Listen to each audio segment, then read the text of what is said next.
Here I have ULEFONE Armor X7 Pro, and today I'm going to show you how to enable power saving mode on this device.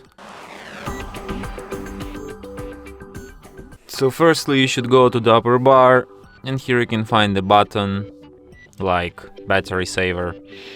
So just by tap on it once you can switch this mode. By holding your finger on it you can access some of its settings. For example, you can set it to turn off automatically. You can set it to turn on automatically based on your percentage. So for example, at 10% battery it will turn on.